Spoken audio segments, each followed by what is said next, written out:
बिस्मिल्लाहिर्रहमानिर्रहीम। अस्सलाम वालेकुम दोस्तों। सबसे पहले तो मैं आप सबको अपने चैनल उबैद तबीबी पे वेलकम कहता हूँ। ये चैनल जो उबैद तबीबी है, ये बेसिकली एक मेडिकल चैनल है। मैं चूँकि ख़ुद डॉक्टर हूँ तो मैं मुख्तलिफ़ बीमारियों के बारे में तकरीबन रोज़ाना की बुनियाद पे वीडियोस पोस्ट करता रहता हूँ। मेरी वीडियोस इंग्लिश में भी होती हैं और उर्दू में भी होती हैं। जब मैं किसी बीमारी के मतलब जो है तफसील से बात करता हूँ तो वो थोड़ी वीडियोस लॉन्ग हो जाती हैं, और अगर बीमारी के बारे में मैंने इंट्रो देना होता है तो वो वीडियोस शॉर्ट होती हैं। तो अगर तो आप कुछ अरसे से मेरा चैनल देख रहे हैं या फिर आप सब्सक्राइबर हैं, तो आपने नोट कर लिया होगा कि जो है ना, मेरे चैनल की 6 प्ले लिस्ट हैं, जिसमें से एक जो प्ले लिस्ट है वो ट्रेंडिंग टॉपिक्स पे है। तो ट्रेंडिंग टॉपिक्स में भी मैं कभी कभी वीडियोस पोस्ट करता रहता हूँ। जैसे मिसाल के तौर पे पाकिस्तान में पॉलिटिक्स में क्या हो रहा है, या फिर लेट से कि कोई फेस्टिवल आ रहा है, या किसी और रिलेटेड ट्रेंडिंग टॉपिक पे बात करता हूँ। तो आज भी जो मेरी वीडियो है वो इसी ट्रेंडिंग टॉपिक के हवाले के बारे में है। तो ये जो आज मैं बात करूँगा, ये सेनेट के जो चेयरमैन और डिप्टी चेयरमैन के जो इलेक्शन हुए हैं आज। सबसे पहले तो मैं पूरे पाकिस्तान को मुबारकबाद देना चाहता हूँ, और ख़ास तौर पे पीटीआई के सपोर्टर तो बहुत आज खुश होंगे कि जो है पीटीआई ने ये जो है चेयरमैन का भी और डिप्टी चेयरमैन का भी इलेक्शन भरपूर तरीके से जीत लिया है। जो चेयरमैन बने हैं सादिक सिंजरानी, वो तो वही हैं जो पहले से सेनेट चला रहे थे।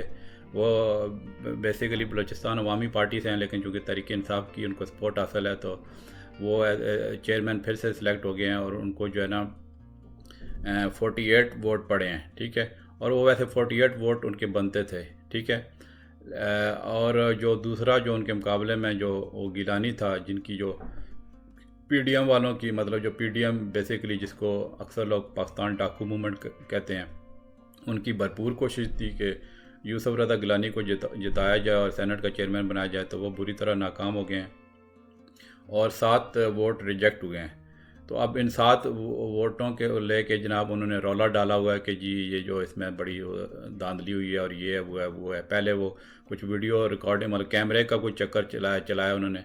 मेरे ख्याल में तो इन्होंने अपोजिशन ने ही कुछ कैमरे की जो है गेम की है। बारह चाहे जिसने भी लगाए, लेट से हुकूमत के किसी बंदे ने लगाए, उन कैमरों का जो इशू हुआ था वो तो खैर उस पर तो कोई इलेक्शन के रिज़ल्ट पे कुछ असर नहीं हुआ। तो एनीवे जो जो जो सेनेट के जो चेयरमैन सादिक साहब कामयाब हुए हैं, उसमें से 7 वोट जो है ना वो रिजेक्ट हुए हैं। तो उसमें मैं समझता हूँ कि जो रिजेक्शन की जो मेरी जो वीडियो का टॉपिक है कि पाकिस्तान डाकू मूवमेंट को शिकस्त क्यों हुई, तो मैं उसी हवाले से बात करूँगा। तो देखें, पहले तो बात यह है कि ये जो पीडीएम है बेसिकली ये कोई वो कोई नज़रियाती पार्टी तो है नहीं। ये बेसिकली चोर लुटेरों का एक टोला है जो अपने मफादात के खातर जो है ना वो कभी जलसे करता है और कभी जनाब हुकूमत के ख़िलाफ़ तहरीकें चलाता है, और पता नहीं क्या क्या। मतलब उन्होंने बेसिकली चाहते हैं कि किसी तरीके से इमरान खान की हुकूमत ख़त्म हो जाए। तो इनका कोई उस तरह को कोई नज़रियाती तो अलायंस है नहीं है, ये अपने मफादात के चक्कर में है, ठीक है। तो इन्होंने जो अपना वो जो बनाई है पीडीएम पाकिस्तान डाकू मूवमेंट जो है, जिसको अक्सर लोग कहते हैं, इस पे मैंने वैसे पीडीएम पे मैंने जब ये शुरू में आई थी पीडीएम, तो मैंने उसी वक्त एक वीडियो बनाई थी, मेरे चैनल पे मौजूद है, वो आप देख सकते हैं, बड़ी इंटरेस्टिंग वीडियो है। तो उसमें भी मैंने कहा था कि इसका कोई फ्यूचर नहीं है, ये बिल्कुल फ्लॉप हो जाएगी, और आज बिल्कुल वही हुआ है, ठीक है। और ये जो है ना मतलब सारे ये करप्टों का वो टोला है, और साथ उन्होंने वो फजल रहमान को बुलाया हुआ है, जिसको तो मैं समझता हूँ मौलाना कहना भी बहुत बड़ा गुनाह गलती की बात है। खान साहब भी खुद कहते हैं कि ये मतलब ये इस्लाम के नाम पे वैसे ये बहुत बड़ा दब है, हर चोर लुटेरों के साथ मिला होता है, और हर हुकूमत में जो है इसका वो हर करप्ट हुकूमत में बैठा होता है। अब जब जब इमरान खान की हुकूमत आई है तो इसको कोई सीट नहीं मिली, तो ये बिल्कुल तड़प रहा है मछली की तरह, बिन पानी मछली की तरह। तो आज ये जो इन पीडीएम वालों को जो हार हुई है ना, उसमें मैं थोड़ा सा एक रेफरेंस देना चाहूँगा। एक मूवी आई थी, इसका मुझे नाम नहीं याद आ रहा। उसमें क्या होता है कि वो चंद लोग होते हैं जिसमें वो जो है ना वो बेसिकली हर बंदे की अपनी अपनी कहानी होती है। वो बेसिकली प्लान करते हैं बैंक लूटने का, ठीक है। तो जब वो बैंक कामयाबी से लूट लेते हैं, तो अब जब लूटा हुआ माल उनके पास आ जाता है, फिर उनको एक दूसरे पे शक हो जाता है, मतलब ट्रस्ट नहीं होता, कि उनको ये लगता है कि कहीं दूसरा बंदा मुझे डिच ना कर जाए और मुझे मार के ना सारे पैसे वो ना ले ले। तो उस पर तो मैं तफसील से बात नहीं करूँगा, वरना वीडियो बहुत लंबी हो जाएगी। बार एंड उसका मूवी का क्या होता है कि आखिर में मतलब जब वो उनका इतना वो ट्रस्ट डेफिसिट हो जाता है ना कि वो एक दूसरे को ही सारे मार देते हैं और पैसा उधर का उधर ही रह जाता है। तो ये मैं समझता हूँ कि ये हाल हुआ आज उसका पीडीएम वालों का।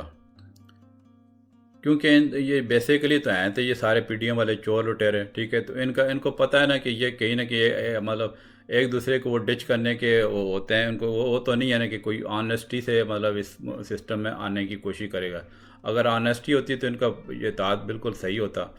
तो अब ये है कि ये जो आज के जो इलेक्शन में क्या हुआ है कि जो है ना, मैं समझता हूँ, मेरी अपनी ये ज़ाती राय है, ठीक है, हो सकता है मे बी इट्स रॉन्ग, लेकिन मेरी थिंकिंग ये है कि ये जो आज के जो इलेक्शन में ना इस नू लीग मतलब नाया लीग ने ना पीपल पार्टी को डिच किया है, ठीक है।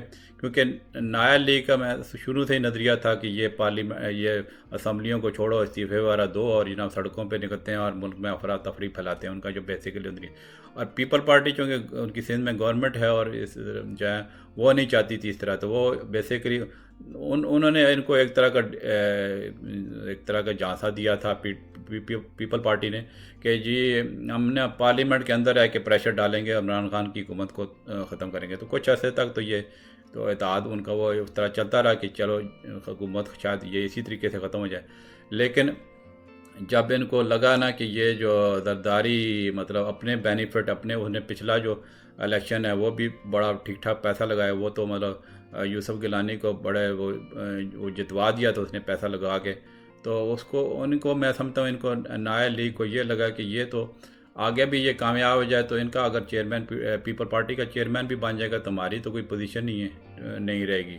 तो मैं समझता हूँ कि नाया लीग के कुछ लोगों ने इनको जो ना वो चीट किया और जो ना वोट जो है ना उनको जो ख़ास तौर पे जो वोट रिजेक्ट हुए हैं ना, तो उसमें नाया लीग वालों ने उनके, मैं समझता हूँ उन्होंने प्लान के तहत ना वोट अपने रिजेक्ट करवाए हैं। फिर इसी तरह देखा जाए जो जो डिप्टी चेयरमैन जो है अफरीदी साहब जो बने हैं उनको तो क्लियर मेजॉरिटी बने, मतलब उनमें तो एक वोट भी रिजेक्ट हुआ, उनको 54 वोट मिले। और जो अपोनेंट था वो जो गफूर हैदरी, वो अजीब सा बंदा है जो 44 हो जाए, मतलब ये वो भी उसका है ना मुतहदा मुनाफिकीन अमल, मतलब MMA जो है उनकी पहली नाम था पार्टी का। तो वो उसको 44 वोट पड़े और वो आ रहा है, ठीक है। और PTI के जो है ना अफरीदी साहब जीत गए हैं, ठीक है। तो उसमें उसमें से देखें ना, उसमें मतलब जो है क्लियर कट एक इंडिकेशन पता चलती है कि जो ट्रेंड है वो PTI की तरफ था, ठीक है। और जो पिछले दिनों ख़ास तौर पे जो इन्होंने जो गेम चलाने की कोशिश की थी, जब उसने जो हफीज़ शेख को जो हरवाया गया था, ठीक है, और वो जीता था गिलानी, ठीक है। हालांकि उसकी बेटे की वीडियो भी आई गई थी, तो इलेक्शन कमीशन ने, मैं समझता हूँ उसको बिल्कुल एक तरह का उनका डिसअपॉइंटिंग किस्म का रोल है इलेक्शन कमीशन का। वीडियो आने के बाद अव्वल तो इसको खुद ही यूसुफ गिलानी को दस्तबरदार हो जाना चाहिए था, लेकिन खैर शर्म नाम की चीज़ इनको ना पीपल पार्टी और नाया लीग में तो शर्म नाम की तो गैरत नाम की कोई चीज़ तो है नहीं। ज़ाहिर है ये इक़्तिदार के सारे भूखे हैं। तो वो 12 वो इलेक्शन जैसे जैसे तैसे उसने जदारी ने ठीक ठाक पैसे लगा के, और कुछ शायद PTI के लोग या फिर कुछ लोग शक करें कि इत्तेहादी जमात के कुछ लोग शायद बिके हैं और उन्होंने उसको वोट गिलानी को डाल दिया। तो उधर देखें ना, उधर जो खातून की सीट थी जो PTI की, वो खातून वहाँ पे जीत गई। तो वो क्या साबित करती थी, बेसिकली वो उनका जो मेन दौर था वो गिलानी को जो है ना जितवाने पे था, और ख़ातून की सीट पे तवज्जो नहीं दी, तो इस वजह से वो PTI की सीट जीत गई। और आज जो चेयरमैन और डिप्टी चेयरमैन का जो सिलेक्शन हुआ तो जो डिप्टी चेयरमैन जो बने हैं अफरीदी साहब, उनको क्लियर मेजॉरिटी 54 वोट पड़े हैं, ठीक है। तो अगर तो उसी तरह का सिलसिला होता, मतलब लेट्स से कि वो जीत जाता गफूर हैदरी, तो फिर तो ये था कि एक शक पड़ सकता था कि बाकी इस तरह मैनिपुलेशन से मतलब इसको जितवाया गया है, मतलब चेयरमैन जो है PTI का बनवाया गया, और वो जो है वो दूसरा जो है वो डिप्टी चेयरमैन बनवाया गया मैनिपुलेशन से। लेकिन PTI का जो क्लियर वो जीता है 54 वोट से अफरीदी साहब, तो वो जो है ये शो करता है कि सेनेट में जो है ना अक्सरियत जो है ना PTI की है, ठीक है। और वोट उनको जेन्युइन पड़ा है। संजरानी साहब के तो 48 वोट वैसे ही जेन्युइन थे। तो मैं समझता हूँ कि नाया लीग ने PPP को ना ये डिच किया है, ठीक है। क्योंकि ये बेसिकली तो मफाद परस्तों का टोला है, ये तो नहीं चाहते हैं। अभी नाया लीग थोड़ी चाहेगी कि पीपल पार्टी उसमें इक़्तिदार के भी मज़े लूटे और जना हमारे हाथ कुछ ना आए, ठीक है। तो मुझे जो लगता है ना कि ये नाया लीग ने सारी गेम उल्टी की है। अगर वो लेट से 7 वोट वैसे उनके हो जाते तो शायद वो 49 वाले वोट लेके गिलानी जीत सकता था। तो और 48 पढ़ने थे संजरानी साहब को। लेकिन यह कि एक तरह से उनको जो रिजेक्टेड वोट आए हैं ना, वो जो है ना पीटीआई की और कामयाबी मतलब मजबूत कर गए। और इन पीपल पार्टी वालों की तो ज़रा मुनाफ़कत देखो, अभी प्रेस कॉन्फ्रेंसें कर रहे हैं कि जी ये जो बोर्ड बड़े धांधली हुई है जनाब, वो पहले कैमरे का चक्कर, फिर जनाब फिर उन्होंने जनाब ये शोर कर दिया कि जी वो वोट जहाँ पे पड़ा है नाम पे चाहे लिखा, नाम पे चाहे मोहर लगी है, लेकिन बंदा तो मारा ही था ना। तो ये जो है ना अभी इनको रोला डाल रहे हैं खाम में। अब सोचने की बात है कि तुम लोगों को अगर इतना ही कॉन्फिडेंस था कि गिलानी जीत जाएगा तो ठीक है, तो जो है ना तो फिर ये जो इमरान खान जो शुरू से कह रहे हैं कि ओपन बैलेटिंग, तो ओपन बैलेटिंग पे इमरान खान का साथ क्यों नहीं दिया? अब तुम लोगों को इतना वो तकलीफ़ हो रही है जब वो पीटीआई के जो हारे थे जो है ना, वो पिछले जो है ना जो है हफीज़ शेख जो हारे थे, उस वक्त तो जनाब वो सारा कुछ इनके मुताबिक जायज़ था कि रिजेक्टेड वोट भी ठीक थे। आज इनको पीपल पार्टी वालों को तकलीफ़ हो रही है क्योंकि इनकी साथ तोड़ कोशिश थी कि यूसुफ गिलानी को जितवाया जाए। तो ये बेसिकली इनके सारों के ये डबल स्टैंडर्ड हैं। ये पीडीएम जो है ना, वो मैंने जो वीडियो बनाई थी ना जब ये स्टार्ट हुई थी पीडीएम, तो वो जो है जिसमें मैंने बताया था कि इसका कोई फ्यूचर नहीं है क्योंकि इनकी तारीख में इनकी कोई जो पीडीएम बेसिकली मुफाद परस्तों का टोला लुटेरों का, ये अपने अपने माल बचाने के चक्कर में, ताकि जो है ना इमरान खान पे प्रेशर डाल के ना किसी तरीके से हमें नैब से और बाकी केसेस वगैरह पे हमें छुटकारा हासिल है। तो ये इनका कोई फ्यूचर नहीं है। आप वो वाली वीडियो ज़रूर देखिएगा जिसमें मैंने बताया कि पीडीएम का कोई फ्यूचर नहीं है, जो शुरू में जब आई थी पीडीएम उस वक्त मैंने बनाई थी। फिर यह कि हमारे सिस्टम में भी तो खासी कमज़ोरियाँ ना, मतलब देखें ना इलेक्शन कमीशन का क्या बड़ा डिसअपॉइंटिंग रिज़ल्ट, और डस्का वाले इलेक्शन में भी फटा हुआ था, ठीक है। उस वक्त तो इलेक्शन कमीशन ने जनाब फटाफट जनाब नाया अली की दरख्वास्त पे इलेक्शन को कैंसिल कर दिए, पोस्टपोन की, जी दोबारा इलेक्शन करवाएंगे। तो अब जब सेनेट के जो इलेक्शन हुआ है पिछला हफीज़ शेख वाला और यूसुफ गिलानी का, पीटीआई ने तो इतना शोर डाला कि इतना सबूत है वीडियो में कि वो जो गिलानी का बेटा वोट लेन देन की और ख़रीदो फरोख्त की बात कर रहा है। तो उसी इलेक्शन कमीशन को तो चाहिए था कि उसी जो है ना मतलब है उसी बात पे नोटिस लेके ये इलेक्शन पोस्टपोन कर देते, फिर इंक्वायरी करते। और फिर जब सुप्रीम कोर्ट ने उनको कहा भी था, मैं समझता हूँ सुप्रीम कोर्ट ने अव्वल तो खैर ओपन बैलेटिंग फेवर करना चाहिए था, लेकिन उन्होंने कहा भी था कि कोई ऐसा सिस्टम हो लेट से बार कोडिंग वगैरह, तो इलेक्शन कमीशन को करना चाहिए ताकि बेशक वोट सीक्रेट है लेकिन इलेक्शन कमीशन को पता हो ना कि किधर से कौन किसने वोट डाला है।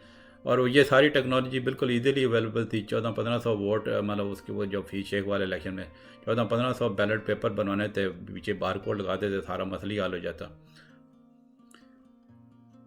तो ये इदारों का भी मैं समझता हूँ इतना वो ख़ास नहीं है इदारे, तो मैं समझता फिर इसमें कसूर तो फिर काफ़ी मतलब इदारों उस तरह कई कितने केसेस है करप्टों को अभी तक ये जनाब ज़मानतें लेके रिहा हुए हैं, और इतने बड़े बड़े जब तक सही सही प्रॉपर इंसाफ नहीं आया। अभी इमरान खान अकेला बेचारा क्या करे, सारे मतलब मैं समझता हूँ वो अकेला लड़ा इतने 22-23 साल से स्ट्रगल थे, और इस कौम कौम पे भी मैं कुर्बान जाऊँ। मतलब अभी तो शुक्र है काफ़ी कुछ लोगों में शऊर आ गया है, लेकिन अभी भी मैं समझता हूँ इन लोगों के अभी भी सपोर्ट मौजूद है करप्टों की। और मुझे तो हैरानगी होती है कि ऐसे लोगों पे जो अभी तक इन चोरों लुटेरों को सपोर्ट करते हैं। मेरे ख्याल में भी वही लोग सपोर्ट करते हैं, या तो वो खुद करप्ट हैं या बिल्कुल ही वो जाहिल हैं जिनको कुछ पता नहीं है कि ऑनेस्ट कौन है और वो जो है ना लुटेरा कौन है। तो सिस्टम की ख़राबियाँ तो बहुत हैं। पहले इनको अभी आर्मी का अभी तो शुक्र है बेहतर, उनके वो आउट ऑफ पॉलिटिक्स है, अभी उनका बड़ा अच्छा रोल है। लेकिन पहले पहले ये नाया अली को लाने वाली भी तो आर्मी थी ना, वो जो उसको जो नवाज शरीफ के बारे में जो कहते हैं कि जो वो ज़िया की गोद में की पर जो है नर्सरी पली है, ठीक है। और फिर जो जनरल मुशर्रफ ने कितना बड़ा वो एक तरह का गलती की थी कि इन चोरों दोनों दरदारी नवाज को जो है लुटेरों को एनआरओ दे के, तो वो उसमें तो अभी तक कौम उसकी कीमत चुका रही है। ये जो महंगाई हो रही है, इमरान खान को अक्सर लोग ब्लेम करते हैं जी महंगाई है महंगाई है, तो भी सोचने की बात है कि इमरान खान वो जो है महंगाई ये पिछली हुकूमतों ये बेसिकली तो क्या हुआ है कि उन्होंने वो इसहाक डार जैसे लुटेरों ने जनाब उन्होंने डॉलर को मसनूई तौर पर नीचे रखा हुआ था। हालांकि उस वक्त भी एक इकनॉमिक जो एक्सपर्ट थे वो कह रहे थे कि ये मसनूई तरीके से इन्होंने जो डॉलर को नीचे रखा हुआ है ना, कौम को बेवकूफ़ बनाया हुआ है, ये लॉन्ग टर्म पे पाकिस्तान को बहुत नुकसान पहुँचाएगा। और वही हुआ, जब खान साहब की हुकूमत आई तो बिल्कुल दिवालिया जो हालत हुई थी। तो वो तो शुक्र है खान साहब की अच्छी पॉलिसीज़ काम कर गई तो खान साहब ने दिवालिया होने से बचा लिया, ठीक है। और अभी वो सर तोड़ कोशिश कर रहे हैं कि किस तरीके से ये जो आवाम को महंगाई से जान छुड़ाई जाए। तो मैं समझता हूँ कि अभी इदारों को प्रोएक्टिव होना चाहिए और ये जो इमरान खान का भरपूर तरीके से साथ देना चाहिए। और ये कसूर, तो मैंने एक वीडियो बनाई थी कि कसूर किसका, तो उसमें वो बड़ी इंटरेस्टिंग वीडियो है, थोड़ी लंबी वीडियो है, लेकिन टाइम मिले आपको ज़रूर देखिएगा। इसी चैनल पर मौजूद है, लिंक आई बटन में आ जाएगा। तो उसमें मैंने यही जिक्र किया है कि कसूर तो बहुत, मतलब सबका कसूर है। मतलब इनको जो इनको डीलें जो देते रही है आर्मी शुरू में नायर लीग को, और अब आर्मी भी तो भुगत रही है ना, अब वही जो है इनको डील दे दे के। अब जैसे वो डॉन लीग में केस हुआ था, सारी कौम को पता है मरियम का उसमें रोल था। तो अगर इस औरत को सज़ा जो रोज़ झूठ बोल सज़ा हो जाती, जो रोज़ झूठ बोल रही होती है, उसको तो ये मामला ख़त्म हो जाए। जब तक इनको सख्त सज़ाएँ नहीं मिल जाती, अभी आर्मी को भी तो अभी पता चलना चाहिए इनके इनको पालते रहे। अब वही बंदे जो है ना वो सांप से अजदा बन गए और जनाब अब वही आर्मी को गालियाँ दे रहे हैं। तो अब आर्मी को भी तो सोचना चाहिए ना इनके करप्ट। तो जब तक ये सारे मिल के खान साहब के साथ, मतलब कोर्ट्स जो है, इदारे, आर्मी जो भी है, ISI जो है, को सब नैब, ये सब मिल के इनके ख़िलाफ़ नहीं ना एक्शन लेते और सख्त सज़ाएँ नहीं दिलवाते, तो इस मुल्क का जो है ना सिस्टम इतना जल्दी नहीं ठीक हो सकता। बहरहाल खान साहब तो अपनी भरपूर कोशिश कर रहे हैं, तो मेरी तो दुआ है खान साहब कामयाब है। अगर यही कौम, हमारी कौम में शऊर होता 1996 में जब खान साहब आए थे, तो उसी वक्त ये कौम इनको सेलेक्ट कर लेती, तो आज पाकिस्तान बहुत तरक्की की राह में मतलब वो जा रहा होता और बिल्कुल महंगाई बिल्कुल कंट्रोल में होती। तो महंगाई इंशाल्लाह हो जाएगी कंट्रोल। ये बस मुल्क में जो लूटा हुआ जो पैसा है वो थोड़ा आ जाए, और फिर डॉलर जब नीचे होगा तो इंशाल्लाह महंगाई भी कंट्रोल हो जाएगा। ज़ाहिर है महंगाई तो वक्ती तौर पे तो होनी है इन चोरों लुटेरों की, जो पिछली हुकूमतों की वजह से। तो अब या तो खान साहब कोई, मतलब मुझे जो पता चला कि कुछ कानूनी पेचीदगियाँ हैं, वरना खान साहब हो सकता है इस्लामी सदारती निज़ाम ले आते, उसमें भी रुकावटें हैं। और रुकावटें भी मैं समझता हूँ कुछ इदारों का, मुझे एग्जैक्ट तो नहीं पता कि, लेकिन कुछ इदारों का कोर्ट्स वगैरह का कुछ रूलिंग वगैरह है शायद, जिसमें वो उनको इस्लामी सदारती निज़ाम आने में मुश्किल पेश आ रही है। वरना वो आ जाता तो खान साहब के पास ज़्यादा पावर आ जाती हैं बहुत सारे जो है ना, मतलब मामलात में। तो बहरहाल अभी शुक्र है कि चलो सेनेट में उनकी कामयाबी, और इंशाल्लाह आने वाले इलेक्शन में अगर यही सिस्टम पार्लिमानी निज़ाम रहा जिसमें काफ़ी ख़राबियाँ हैं, तो अगले इलेक्शन में मैं समझता अगर 2/3 मेजॉरिटी आ जाए खान साहब के पास, तो इंशाल्लाह और बेहतर हालात हो जाएंगे। चलें जी, इंशाल्लाह ये वीडियो वरना बहुत लंबी हो जाएगी, मैं तो इस टॉपिक पे घंटों बातें कर सकता हूँ। चलें इंशाल्लाह मिलते हैं अगली वीडियो में। ओके जी, अल्लाह हाफ़िज़।